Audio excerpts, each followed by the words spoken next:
الحمد للہ وحدہ والصلاة والسلام علی من لا نبی بعدہ اما بعد فاعوذ باللہ السمیع العلیم وبوجہہ الکریم وسلطانہ القدیم من الشیطان الرجیم بسم اللہ الرحمن الرحیم وَإِذْ قَالُوا اللَّهُمَّ إِنْ كَانَ هَذَا هُوَ الْحَقُّ مِنْ عِنْدِكَ فَأَمْطِرْ عَلَيْنَا حِجَارَةً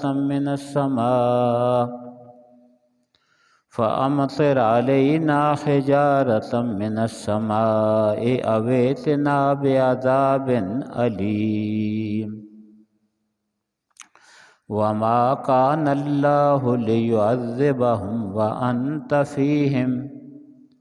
وَمَا كَانَ اللَّهُ مُعَذِّبَهُمْ وَهُمْ يَسْتَغْفِرُونَ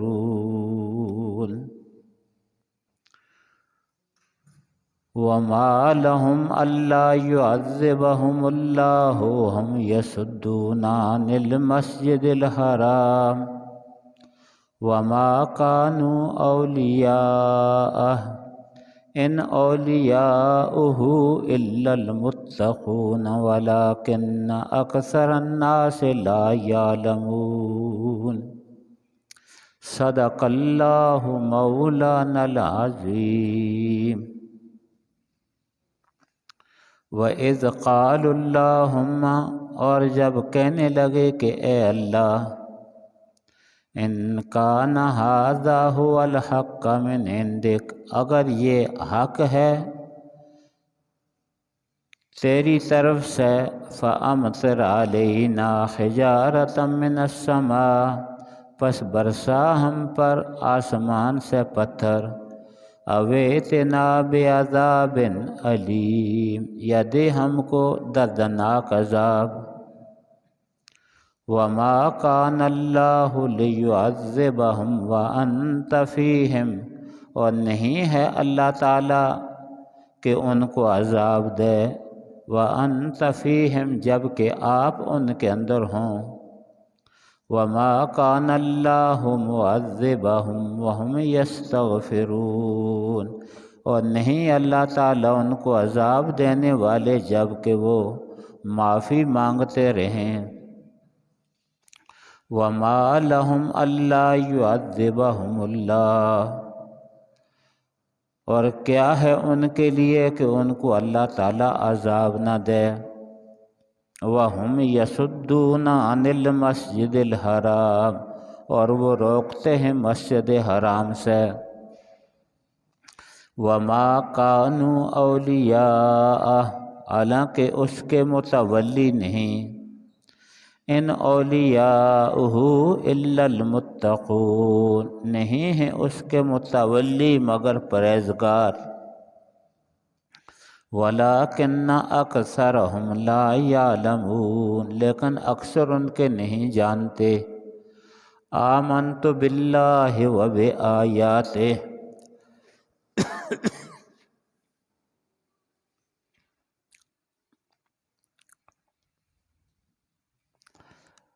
آپ کے سامنے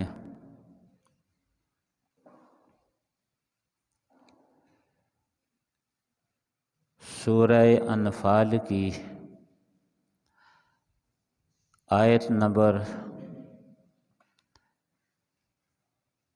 31 کے بعد پڑھا گیا ہے۔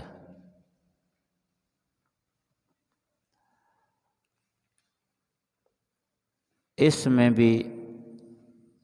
کافروں کی، مشرکین مکہ کی ضد اور عناد کا ذکر ہے، ہٹ درمی کا ذکر ہے۔ جس طرح کل کے درس میں گزرا ہے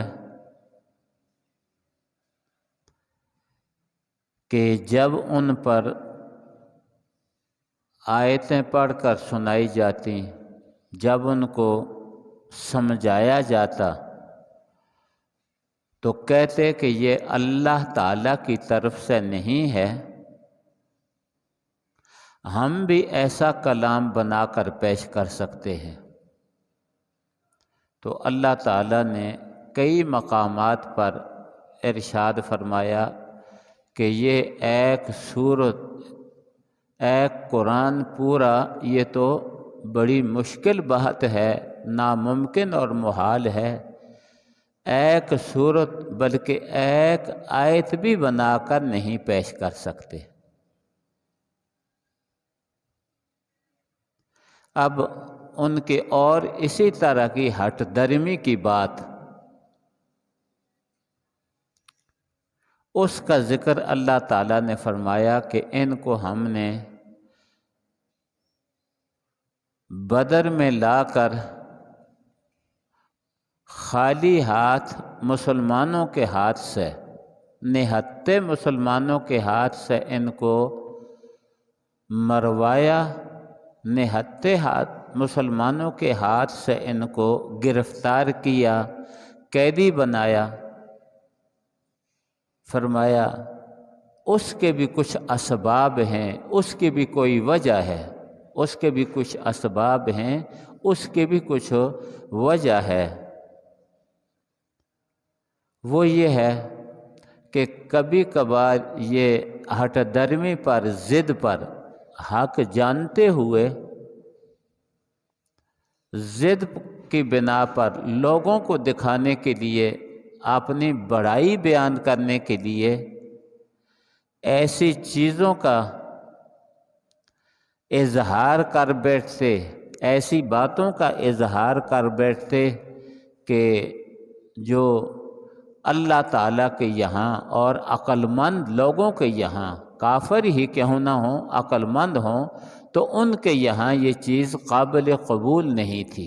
ایسے ایسے کام کر بیٹھتے تھے، اس لیے اللہ تعالیٰ نے ان کو خالی ہاتھ مسلمانوں کے ہاتھ سے مروایا۔ اب پوری عقل مند دنیا میں یہ بات مقبول ہے، سب کے یہاں مشترک ہے کہ اگر کوئی آدمی اپنی عبادت میں لگا ہوا ہے، اپنے رب کے ساتھ اس نے تعلق قائم کیا ہوا ہے، تو اس کی قدر کی جاتی ہے۔ تمام لوگ یہاں آپ سے پہلے ہندو تھے، ہندو چلے گئے، لیکن ان کی بھی یہ روایات تھیں کہ وہ مسجد میں کوئی شخص نماز پڑھ رہا ہوتا تو اس سے وہ نہ چھیڑتے، مسجد کے پاس گزرتے ہوئے وہ احترام کرتے، اور اکثر جب کوئی مسلمانوں کے خلاف بلوہ وغیرہ ہوتا ہے تو مسلمان دوڑ کر مسجد میں چلے جاتے ہیں، پھر وہ کافر بلوائی بہت کم ایسے ہوتا ہے کہ مسجد میں ان کے ساتھ چھیڑا چھاڑی کریں، بلکہ جب مسجد سے باہر نکلے تو پھر دیکھتے ہیں۔ اکا دکا تو مسجد کے اندر بند مسلمانوں کو دیکھ کر، خالی ہاتھ مسلمانوں کو دیکھ کر ان پر حملے کرتے ہیں، قتل کرتے ہیں۔ جس طرح فرانس میں 150 مسلمانوں کو سجدے کے اندر قتل کر دیا، لیکن عام طور پر ایسا نہیں ہوتا، اور عربوں کی روایات کے بھی خلاف ہے کہ حرم کی بھی قدر کرتے ہیں۔ عرب پورے مسلمان تھے یا کافر تھے، حرم کی بھی قدر کرتے ہیں، اور حرم کے اندر جو شخص پناہ گزین ہو اس کی بھی قدر کرتے ہیں۔ ایک عبد القیس کا ایک وفد نبی علیہ السلام کے پاس آیا، حدیثوں میں آتا ہے، تو وہ وفد آ کر نبی علیہ السلام سے کہنے لگا کہ یا رسول اللہ، ہم آپ کے پاس نہیں پہنچ سکتے، ہمارے اور آپ کے درمیان یہ قبیلہ مضر کے کافر ہیں، یہ ہمیں نہیں چھوڑتے، مارتے ہیں، تو ہم اشہر حرم میں آ سکتے ہیں، جو 4 عزت والے مہینے ہیں ان کے اندر آ سکتے ہیں۔ پورا عرب یہ مانتا تھا کہ ایک دوسرے کے ساتھ ان 4 مہینوں میں نہیں چھیڑتے تھے۔ اسی طرح جو حرم کی حد ہے، حرم کی حد کے اندر اگر کسی شخص کا دشمن بھی ہو، باپ کا قاتل بھی وہاں موجود ہو، حرم کے اندر چلا جائے تو وہاں اس کو چھوڑ دیا جاتا تھا کہ جب نکلے گا تو پھر اس سے 2 ہاتھ کریں گے۔ اور حرم کے اندر کسی کی بے عزتی کرنا، جس طرح نبی اکرم صلی اللہ علیہ وسلم کی انہوں نے توہین کی کہ اونٹ کی اوجری وغیرہ، اونٹ کا اندراز لا کر آپ سجدے میں ہیں اور آپ کے اوپر ڈال دیا، یہ ظلم کی ایک انتہا ہے، یہ ظلم کی ایک انتہا ہے۔ اسی طرح یہ بھی جو آج آپ کے سامنے آیتیں پڑھی گئی ہیں، یہ بھی ان کی طرف سے ظلم کی ایک انتہا ہے کہ لوگوں کو دکھانے کے لیے خانہ کعبہ کا غلاف پکڑ کر یہ دعا کرتے ہیں کہ اگر یہ محمد صلی اللہ علیہ وسلم کا دین سچا ہے تو ہم پر آسمان سے پتھروں کی بارش برسا، ہم نہیں مانتے، ہم اس کے دین کو نہیں مانتے۔ تو اللہ سے یہ درخواست کرتے ہیں کافر اور مشرک، اللہ سے یہ درخواست کرتے ہیں کافر اور مشرک کہ اگر ہم اس کو نہیں مانتے اور ہے یہ سچا تو ہم پر آسمان سے پتھروں کی بارش برسا، اویتنا بعذاب علیم، یا ہم کو دردناک عذاب دے۔ یہ آیت نمبر 32 ہے، سورہ انفال کی آیت نمبر 32 ہے، جس میں یہ کہا گیا وَإِذْ قَالُوا اللَّهُمَّ إِنْ كَانَ هَذَا هُوَ الْحَقَّ مِنْ عِنْدِكَ، اے اللہ یہ دین جو محمد صلی اللہ علیہ وسلم پیش کرتے ہیں اور یہ قرآن جو محمد صلی اللہ علیہ وسلم پیش کرتے ہیں، اگر یہ تیری طرف سے حق ہے اور ہم مانتے نہیں تو فَأَمْطِرْ عَلَيْنَا حِجَارَةً مِّنَ السَّمَاءِ، پھر ہم اس بات کے مستحق ہیں کہ ہم پر آسمان سے پتھروں کی بارش برسا،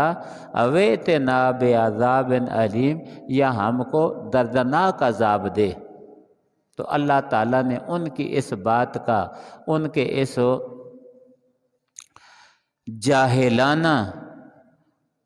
مطالبے کا اللہ تعالیٰ نے جواب دیا کہ واقعی تم کہتے ہو کہ اگر نہیں مانتے تو عذاب کے مستحق ہو، تم جو کہتے ہو کہ اگر ہم نہیں مانتے تو عذاب کے مستحق ہو، تم خود کہتے ہو کہ ہم عذاب کے مستحق ہیں کہ ہم پر آسمان سے پتھر کی بارش برسے، ہم قرآن کو نہیں مانتے اور محمد صلی اللہ علیہ وسلم کو نہیں مانتے اور قرآن کی توحید کو نہیں مانتے تو ہم عذاب کے مستحق ہیں۔ تم کہتے ہو،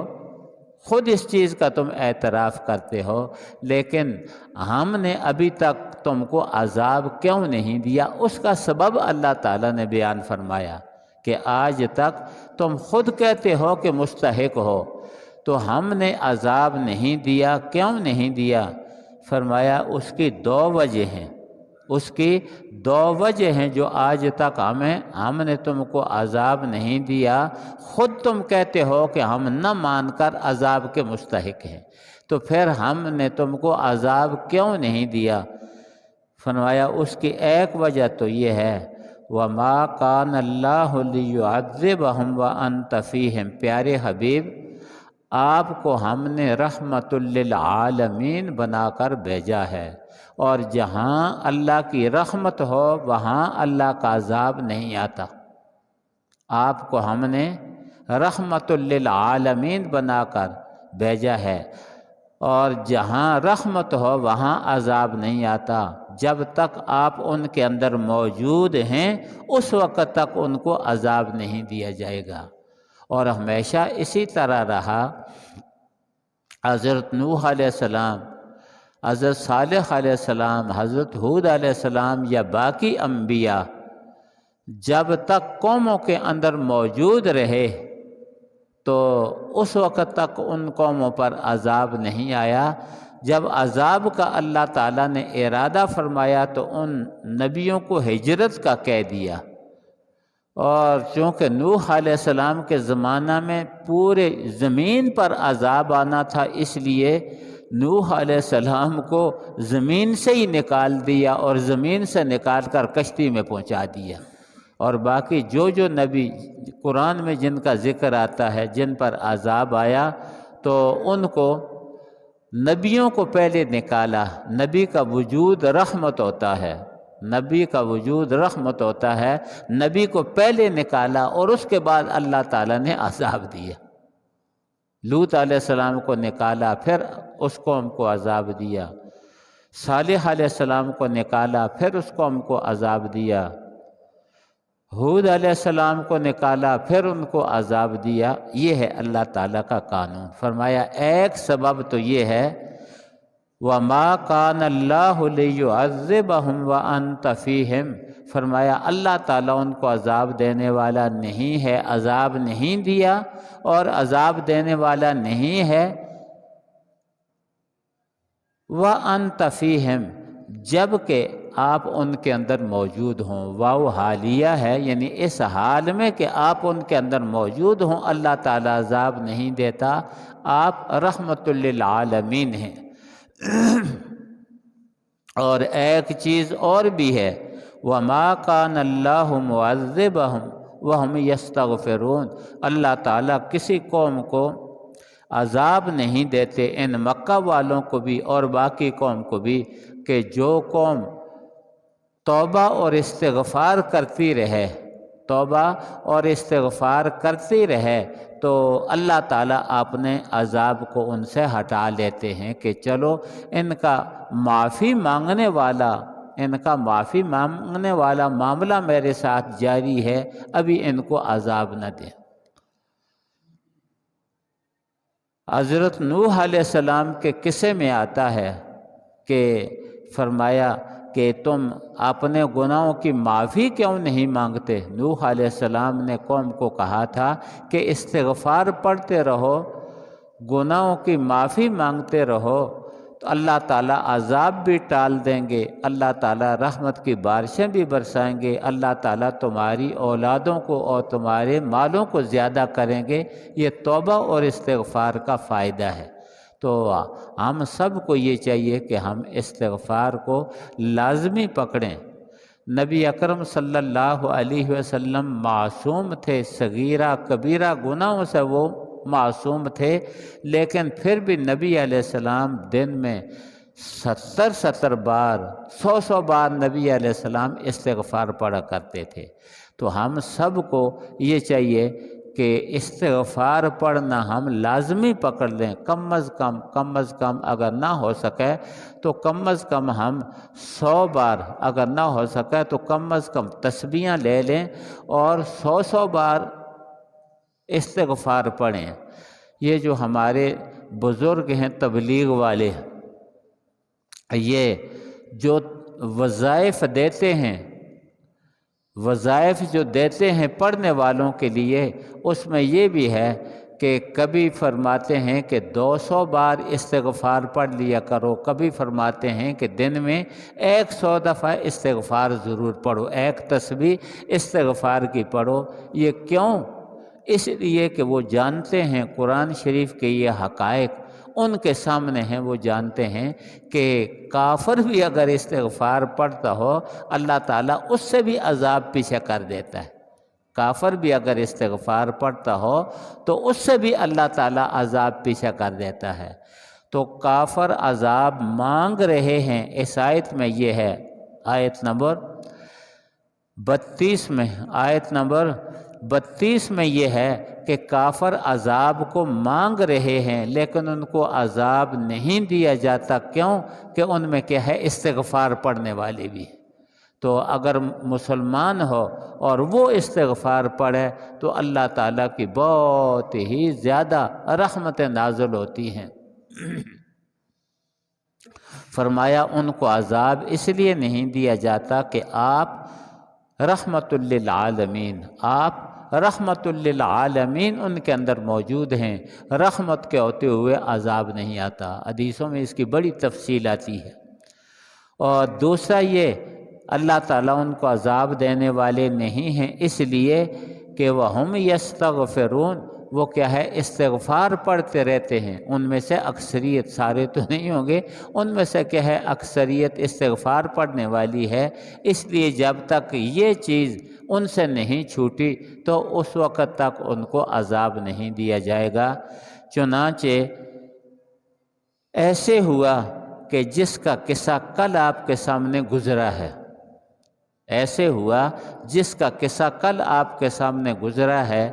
کہ نبی اکرم صلی اللہ علیہ وسلم کی دشمنی میں یہاں تک پہنچ گئے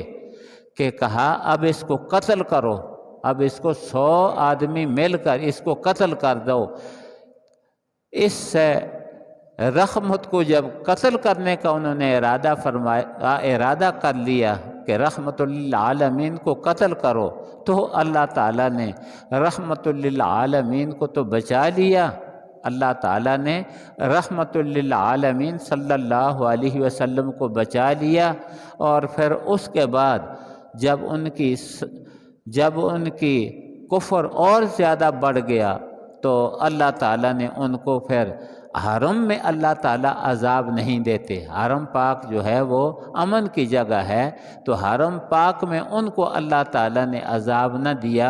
بلکہ یہ بدر کا سارا قصہ جو آپ کے سامنے بیان ہوا ہے سورہ انفال میں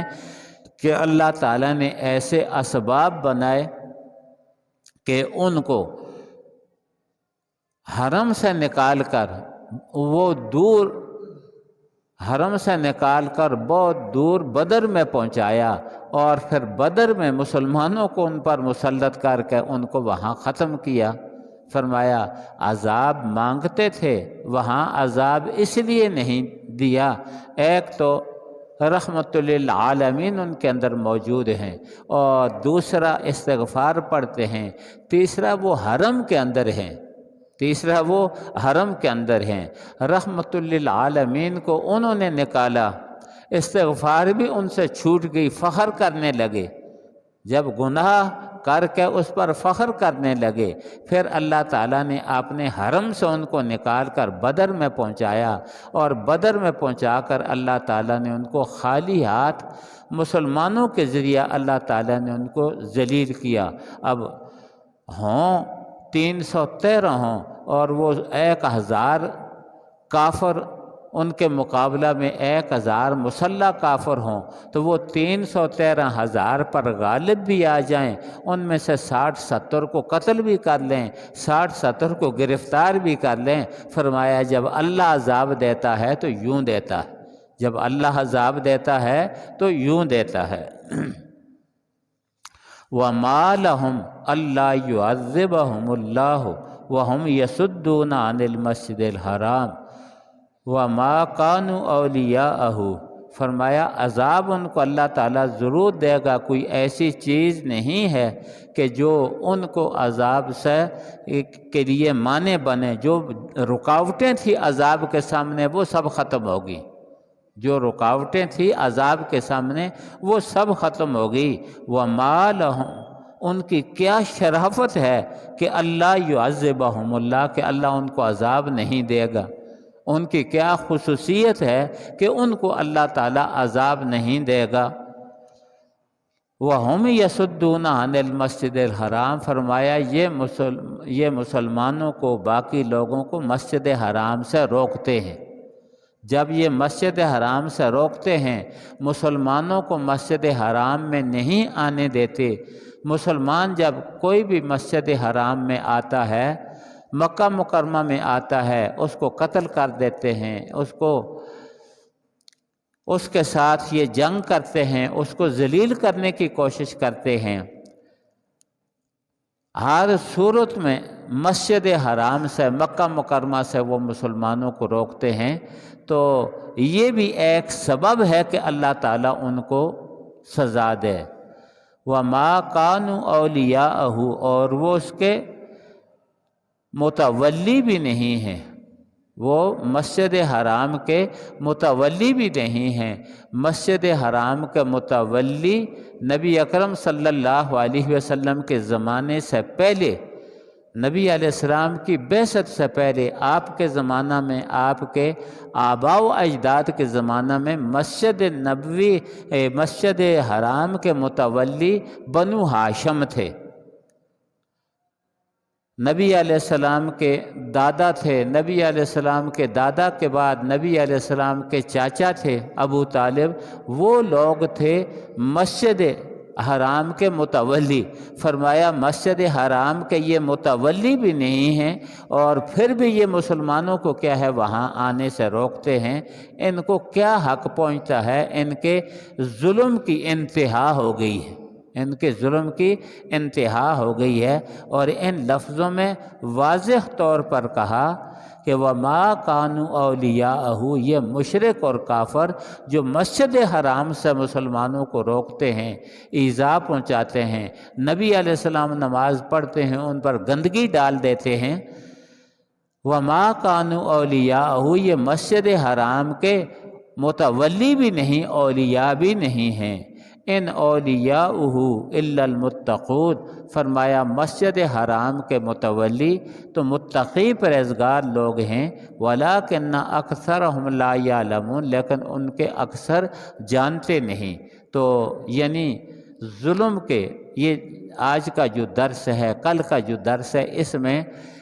ظالموں کے ظلم، کافروں کے کفر کی انتہا کو بیان کیا گیا، تاکہ فرمایا اتنا انتہا تک پہنچ چکا تھا ان کا کفر، ان کا شرک، ان کا ظلم، اور ظلم پر ظلم، ظلم اور ظلم پر ظلم، جو اللہ کا نام لے، جو کلمہ پڑھے، اس کے اوپر ظلم، تو یہ انتہا کو پہنچ چکا تھا۔ اس لیے اللہ تعالیٰ نے ان کو عذاب دیا، اس لیے اللہ تعالیٰ نے ان کو بدر میں منگایا، اور بدر میں منگا کر اللہ تعالیٰ نے ان کو سزا دی۔ تو ہمیشہ اس چیز کا خیال رکھنا چاہیے، ہمیشہ اس چیز کا خیال رکھنا چاہیے کہ جتنی شرافت کی، انصاف کی حدود ہیں، کسی قوم کو بھی ان کو پار نہیں کرنا چاہیے۔ شرافت کی حدود کے اندر رہے تو اللہ تعالیٰ کے عذاب سے بچ جائے گا، جو حدود بیان کی گئی ہیں۔ اور نبی اکرم صلی اللہ علیہ وسلم کے ساتھ اگر وہ لوگ یہ سلوک نہ کرتے جو آپ نے کل پرسوں بھی درس میں سنا ہے کہ جو انہوں نے نبی علیہ السلام کے ساتھ کیا، نبی علیہ السلام کے صحابہ کے ساتھ کیا، نبی علیہ السلام کے صحابہ جتنے کمزور قسم کے صحابی تھے، یعنی جن کا پیچھے کوئی دفاع کرنے والا نہیں تھا، جن کا کوئی دفاع کرنے والا نہیں تھا، تو ان پر انہوں نے ایسے ظلم کیے کہ پوری انسانیت ان ظلموں کو دیکھ کر کانپ جاتی ہے۔ ایک روم کے مسلمان تھے، صہیب ان کا نامی تھا، صحابی صہیب رومی رضی اللہ تعالیٰ عنہ، کمزور مسلمان تھے، دوسرے ملک کے رہنے والے تھے، روم کے رہنے والے تھے۔ تو ایک دفعہ تھے بھی غلام، ایک دفعہ آگ جلائی ظالموں نے، اور آگ جب اچھی طرح جل گئی، اس کے انگارے بن گئے، تو ظالموں نے پکڑ کر صہیب رومی کو اس آگ کے اوپر لٹا دیا، اور ان کے ارد گرد کھڑے ہو گئے، ان کو حرکت پہ نہیں کرنے دیتے تھے۔ اتنا وہاں چھوڑا کہ وہ سمجھے کہ یہ مر گیا ہے، سب جا کر اس کے پاس سے ہٹے، وہ مرے نہیں تھے، پیٹھ کا گوشت، چمڑا اور گوشت جل کر صرف ہڈیاں رہ گئی تھی، پیٹھ کا جو چمڑا ہے وہ بھی جل گیا، اور جو گوشت تھا وہ بھی جل گیا، صرف ہڈیاں رہ گئی۔ بہت بعد میں حضرت فاروق اعظم رضی اللہ تعالی عنہ نے ان کو دیکھا کہ ایک دفعہ ان کی پیٹھ ننگی تھی، دیکھا تو یہ پسلیاں جو ہیں، پیٹھ کی پسلیاں جو ہیں یہ سفید نظر آ رہی تھی، ان کے اوپر چمڑا تک نہیں تھا، سفید نظر آ رہی تھیں۔ تو حضرت عمر نے پوچھا کہ صہیب یہ کیا ہے؟ صہیب یہ کیا ہے؟ کہا کہ آپ کی قوم نے مجھے، آپ کی قوم نے، قریش نے، آپ کی قوم نے میرے ساتھ یہ کیا ہے۔ پھر پورا واقعہ سنایا انہوں نے۔ حضرت فاروق اعظم رضی اللہ تعالی عنہ پر حال طاری ہو گیا، اور حضرت صہیب رضی اللہ تعالی عنہ کی وہ قربانیاں دیکھ کر حضرت عمر رضی اللہ تعالی عنہ نے یہ فرمایا کہ میرا جنازہ بھی جب زخم لگ گیا حضرت فاروق اعظم رضی اللہ تعالی عنہ کو، تو یہ غلام ہیں، یہ کیا ہے؟ ٹھیک ہے اس وقت غلامی سے آزاد ہو گئے، لیکن غلام ہیں، وہاں کے بڑے لوگوں میں سے نہیں ہیں۔ تو حضرت عمر فاروق رضی اللہ تعالی عنہ کہتے ہیں کہ میرا جنازہ یہ شخص پڑھائے۔ تو جنازے کے لیے آدمی جس شخص کا انتخاب کرتا ہے تو اس شخص کو نیک اور قربانی والا سمجھ کر انتخاب کرتا ہے کہ یہ آدمی نیک ہے، اللہ کے دربار میں میری درخواست پیش کرے گا تو میرا کام بن جائے گا۔ تو حضرت فاروق اعظم اس شخص کو، اس مظلوم صحابی کے متعلق وصیت فرماتے ہیں کہ یہ میرے نماز جنازہ پڑھائے۔ تو اس طرح کی تکلیفیں، حضرت بلال کے قصے تو آپ سنتے رہتے ہیں۔ حضرت یاسر ایک مظلوم کمزور فیملی ہے وہاں، ان کے اوپر جو ظلم ہوئے وہ تو آپ سنتے رہتے ہیں کہ ہمیشہ ان کو مار پڑتی، اور نبی اکرم صلی اللہ علیہ وسلم کچھ بھی نہ کر سکتے، وہاں سے گزرتے اور نبی علیہ السلام یہ فرماتے اصبروا آل یاسر ان موعدکم الجنہ، اے آل یاسر صبر کرنا انشاءاللہ جنت میں ملیں گے۔ یعنی روک بھی نہیں سکتے تھے نبی اکرم صلی اللہ علیہ وسلم۔ اور ایک دفعہ نبی اکرم صلی اللہ علیہ وسلم پر بہت کافر ٹوٹ پڑے، نبی علیہ السلام کو مار مار مار کر بے ہوش کر دیا۔ ابو بکر صدیق رضی اللہ تعالیٰ عنہ نے سنا، حضرت ابو بکر صدیق کی وہاں قوم ہے، حضرت ابو بکر صدیق کا وہاں خاندان ہے، انہوں نے سنا، وہ پہنچے اور نبی علیہ السلام پر گر گئے۔ نبی علیہ السلام کو کافر مار رہے ہیں اور یہ ان کے اوپر گر گئے اور یہ کہہ رہے تھے کیوں اس شخص کو قتل کرتے ہو؟ اتقتلون رجلا ان یقول ربی اللہ، یہ تمہیں کیا کہتا ہے؟ یہ تو کہتا ہے کہ میرا پالنے والا اللہ ہے، یہ جرم ہے، اس جرم پر قتل کرتے ہو۔ یہی لفظ حضرت موسیٰ علیہ السلام کے ایک صحابی نے موسیٰ علیہ السلام کے متعلق کہا تھا، فرعونیوں کو کہا تھا کہ اس آدمی کو تم قتل کرتے ہو، ان یقول ربی اللہ، کہ میرا رب اللہ ہے، فرعون کو رب نہیں مانتا اس لیے اس کو قتل کرتے ہو۔ وہی الفاظ نبی اکرم صلی اللہ علیہ وسلم کے صحابی حضرت ابو بکر صدیق رضی اللہ تعالیٰ عنہ نے فرمائے، گر گئے نبی علیہ السلام پر تاکہ